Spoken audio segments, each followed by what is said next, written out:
Hai Kak, kat sini jual apa ya Kak? Kat sini jual banana pudding. So yang ni banana pudding ya? Betul. Yang ni dia preserve pisang, yang ni strawberry.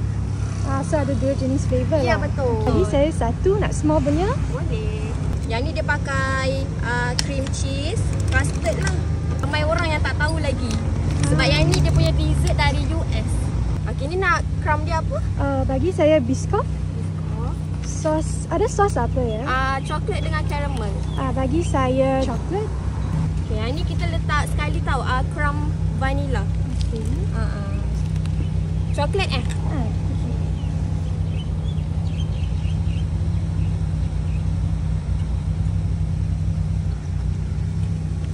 strawberry.